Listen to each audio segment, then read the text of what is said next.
नाजरीन, इस वक्त एक बड़ी खबर सामने आ रही है। उन्नाव इस्मत रेजी का मामला। सुप्रीम कोर्ट ने सीबीआई को मजीद 2 हफ्ते का दिया वक्त। सड़क हादसे की जांच पूरी करने का 2 हफ्ते का वक्त दिया सुप्रीम कोर्ट ने। एम्स में आर्जी अदालत का हो कयाम।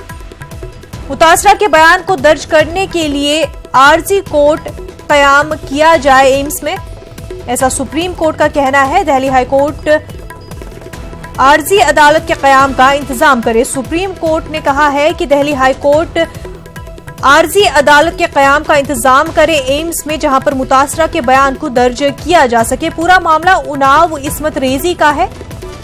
सुप्रीम कोर्ट ने सीबीआई को मजीद 2 हफ्ते का वक्त दिया है। आपको बता दें, सड़क हादसे की जांच पूरी करने का 2 हफ्ते का वक्त सुप्रीम कोर्ट ने सीबीआई को दिया है। हमारे साथ हमारे नुमाइंदे सुशील पांडे जुड़ चुके हैं। सुशील, इस पूरे मामले को लेकर के सुप्रीम कोर्ट ने कहा है कि एम्स में ही जो है आर्जी अदालत कायम की जाए ताकि मुतासरा का बयान लिया जा सके। जी देखिए, सुप्रीम कोर्ट में उन्नाव के मामले में सुनवाई के दौरान सीबीआई की तरफ से ये कहा गया कि जो पीड़िता के साथ एक्सीडेंट हुआ था उस मामले में उन्हें 2 हफ्ते का समय दिया जाए ताकि इस मामले में जांच को और आगे बढ़ाया जाए और इसमें जल्द ही चार्जशीट फाइल किया जाए।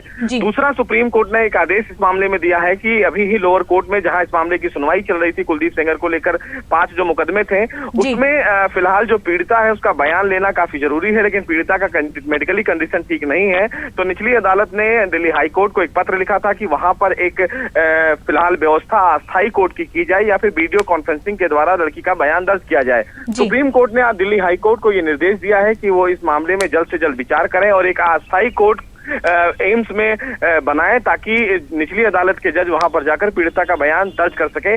फिलहाल ये सुप्रीम कोर्ट ने जो अहम आदेश दिया है वो फिलहाल यही है कि अब 2 हफ्ते का समय सीबीआई को और मिल गया है इस मामले में अपनी चार्जशीट को दाखिल करने के लिए। वहीं पीड़िता का जो बयान दर्ज करने वाली मांग थी उस पर दिल्ली हाई कोर्ट से सुप्रीम कोर्ट ने कहा है कि एक अस्थायी कोर्ट बनाया जाए ताकि वहां पर पीड़िता का बयान दर्ज किया जा सके। ये तमाम फिलहाल दिशा निर्देश सुप्रीम कोर्ट ने फिलहाल सीबीआई को दिए। जी, तो जिस तरह से सुशील, जो सुप्रीम कोर्ट ने आदेश दिया दिल्ली हाई कोर्ट को कि इंतजाम किया जाए ताकि जो मुतासरा है उनका बयान लिया जा सके, उस पर कब तक अमलावरी हो सकती है? कब तक जो है मुतासरा का बयान इस पूरे मामले में लिया जा सकता है?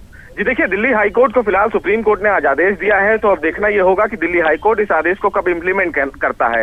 हालांकि अब दिल्ली हाई कोर्ट जब भी इस आदेश को इम्प्लीमेंट करेगा, उसी आदेश के मुताबिक निचली अदालत के जो जज हैं वो एम्स के ट्रामा सेंटर में जाके उस लड़की का बयान दर्ज करेंगे। लेकिन कोई समय सीमा सुप्रीम कोर्ट की तरफ से नहीं तय की गई है कि वो इस मामले में जो कोर्ट है उसका जल्द से जल्द सेटअप करें, लेकिन एक निर्देश दिया है तो अब इस निर्देश पर दिल्ली हाई कोर्ट जल्द से जल्द अमल करेगा।